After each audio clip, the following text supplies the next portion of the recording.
Hello, hunters and rookies.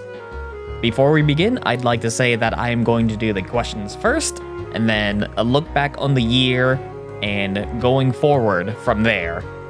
Please watch to the end of the video, it does support me immensely, and I will go over that in a bit. So, without further ado, let's get right on to the questioning. Also, apologies if I get some of your names wrong. I am not good with names. Gallade Gamer 695 asks, "Hey instructor, which monsters are the best cuddlers?" So we have like the echidnas and the lamias, you know, the arachnids. But honestly, if you find yourself a nice soft monster girl or anyone that is larger than you, and they can give you a big ol' hug, those ones are the best cuddlers. I just know it. They also ask, what is the deal with incubi? It's what kind of happens after a guy goes too long with a monster girl. All that monster mana inside them just sort of turns them into sex-craved beasts. Bridge3683 asked, "Hey instructor, how are evil humans punished by monster girls as well as wives and husbands that cheat and or abandon their families, or even people who have abused, harmed, or betrayed their husbands?" So we actually have missions for those. We call them corpse collections because afterwards, we usually don't find a living human at the end of our hunts. For better or for worse. Otherwise, if it's within a village, the local law system should come into play. Although there are times where I've seen an angry wife, and God knows what fury she has. Selena3802 asks, "Hey instructor, here's a theory for you.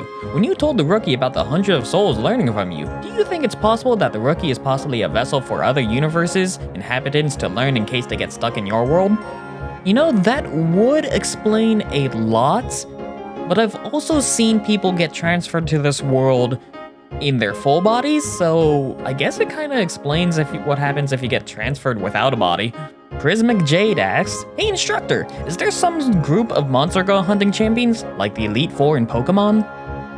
Not exactly per se, although we do have people who are more specialized in certain zones. Like we have a guy who's good in the ice-cold biomes, we have a guy who's good in the fire biomes, we have guys who specialize in snakes, we have guys who specialize in bugs, you know, all that. And before you say anything, I'm not really specialized in anything. I can't exactly use magic, but in turn, I'm incredibly durable, making me a good vanguard. Or, you know, punching bag. They also ask, "Hey Bunkles, what made you go into the rabbit hole of Monster Girls Encyclopedia or Monster Girls in general?" So I would say the blossoming happened when I first read Monster Musume, and then I played Smite, and I mained Arachne, and then my own mother gifted me both volumes of the Monster Girl Encyclopedia. Mother of the Year, I know. But if I had to pinpoint exactly when the seed of Monster Girls began, I blame James and a Giant Peach. The Bird Gamer 1522 asks, "Hey Bunkles, what inspired to make videos?" I have to say my own brother. If it wasn't for him streaming so long ago, I don't think I would have ever began being a content creator. He's been supporting me through every step of the way, even when my channel changed, and I don't think I could give him enough thanks than I could say to him. And then there's all of you, giving me so much support on the Monster Girl videos that just makes me feel like I'm doing the right thing and have the drive to make more videos, so I do thank you there. Louis Beef asks, "Hey both, what is credit card image, back and front, and the numbers?" No. And now is the time to take a look back on the channel this year. We're just going to skip straight to June, because I wasn't really doing anything for an entire half of the year. But on June 10th, I woke back up and released the Minotaur video, which exploded in popularity, and it scared me. And from that moment on, I made several other videos, and also removed some videos, because during this time, I was in the process of unlisting a lot of my gameplay videos. Remember when I did that? Don't worry, I still have them, I've got plans for them. But then comes October 7th, the release of the Amazonas.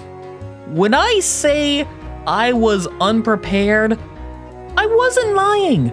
Because on October 10th, I reached 750 subs before I could even prepare the video to make the 750 sub video. I had to make a post at work saying that, okay, I see you all, but I don't have anything. And then comes November 25th, the release of the Alp. And then the next day we hit 1,000 subs. Oh! So what I'm saying is, it's been a crazy year for me. And I hope it's been crazy for you too. And I hope you guys don't stop doing this to me. But with 2024 out of the way, now we look to 2025. And this is where I ask for your help. I need you guys to watch my videos as many times as possible and all the way through so that I can get the watch hours so I can become monetized. And when I become monetized, that essentially will kickstart a lot of things, meaning I can take less time at work, I can work more on videos, hey, I can even probably hire some animators and stuff. A lot of cool things would happen.